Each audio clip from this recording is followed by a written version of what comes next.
Hello friends, welcome to Indian kitchen. ఈరోజు నేను మీకు వెజిటేబుల్ నగ్గెట్స్ రెసిపీ షేర్ చేయబోతున్నాను. వెజ్ నగ్గెట్స్ కోసం ఇప్పుడు మనం స్టవ్ మీద కడాయి పెట్టుకొని కొద్దిగా ఆయిల్ వేసుకుందాము. ఆయిల్ వేడెక్కాక 1/2 టీ స్పూన్ జీలకర్ర వేసుకుందాం. కొద్దిగా అల్లం తరుగు, 1 స్పూన్ వెల్లుల్లి తరుగు, 1 ఉల్లిపాయ, సన్నగా తరిగిన క్యారెట్ 1 కప్పు, అలాగే సన్నగా తరిగిన పచ్చిమిర్చి 2 వేసుకొని వేయించుకుందామండి. పచ్చి వాసన పోయేంత వరకు వేయించుకుందాము. అలాగే 1/2 టీ స్పూన్ సాల్ట్ కూడా వేసి వేయించుకుందాము. ఇప్పుడు దీనిలో 1 కప్పు సూజీ రవ్వ అంటారు కదండి, ఉప్మా రవ్వ, ఈ రవ్వ కూడా వేసి దీనిలో 1 గ్లాస్ వాటర్ పోసుకొని మనం ఈ రవ్వను ఉడికించుకుందాము. ఈ ఉప్మా రవ్వని ఉండలు కట్టుకోకుండా స్మూత్ గా అయ్యేటట్టుగా తిప్పుకుంటా ఉండాలండి. ఇప్పుడు రవ్వ పర్ఫెక్ట్ గా ఉడికింది కదండి. మనం ఇప్పుడు ఈ ఉప్మాను తీసుకొని వేరే బౌల్లోకి ట్రాన్స్ఫర్ చేసుకుందాము. ఇప్పుడు ఈ పేస్ట్ చల్లబడిపోయిందండి. ఇప్పుడు నేను దీనిలో ఉడికించిన బంగాళాదుంపల పేస్ట్ 2 దుంపలు ఉడికించి మ్యాష్ చేసుకున్నాను. ఇది కూడా దీనిలో వేసుకొని కలుపుకుందాము. ఇప్పుడు దీనిలో 1/2 spoon black pepper powder, 1/2 spoon chaat masala, 1 spoon bread powder. ఈ బ్రెడ్ 2-3 స్లైసెస్ తీసుకొని మిక్సీలో వేసి నేను ఇలా పౌడర్ లాగా చేశానండి.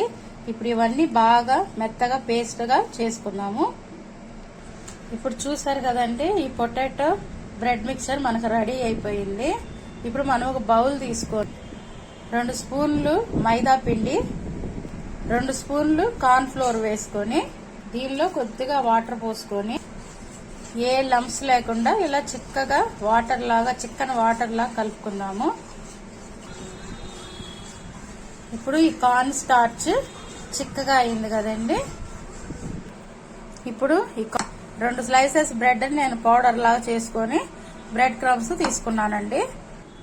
ఇప్పుడు స్టవ్ మీద కడాయి పెట్టుకోనండి. స్టవ్ ఆన్ చేసుకొని నూనె బాగా డీప్ ఫ్రైకి సరిపడా పోసుకొని వేడెక్కనివ్వండి నూనె.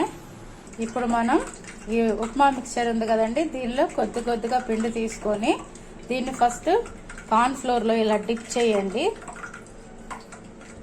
చేసిన తర్వాత బ్రెడ్ క్రమ్ లో వేసుకొని ఇలా బాగా డస్ట్ చేసి కోటింగ్ ఇచ్చేసి ఇప్పుడు మనం ఈ క్రమ్ని తీసుకొని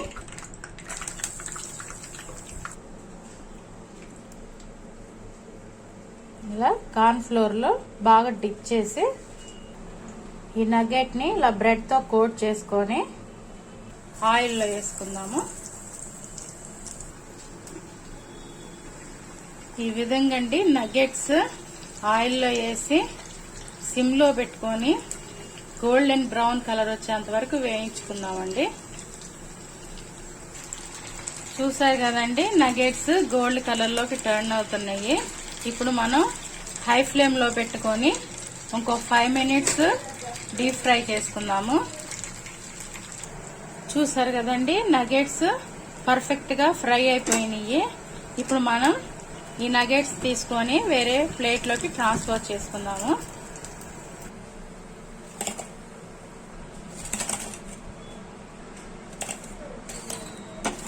అంతేనండి, వెజ్ నగ్గెట్స్ ఎంతో క్రిస్పీగా టేస్టీగా మనకు పర్ఫెక్ట్ గా కుక్ అయిపోయి రెడీ అయిపోయినాయి. అంతేనండి, చాలా సింపుల్ గా వెజిటేబుల్ నగ్గెట్స్ ప్రిపేర్ అయిపోయినాయి. చూడండి, పైన ఎంతో క్రిస్పీగా ఉన్నాయి, లోపల చాలా సాఫ్ట్ గా ఉన్నాయి. మీరు కూడా తప్పకుండా ట్రై చేయండి. పిల్లలు చాలా ఇష్టపడతారు. ఈ రెసిపీ మీకు నచ్చితే లైక్ చేయండి, షేర్ చేయండి, సబ్స్క్రైబ్ చేసుకోండి.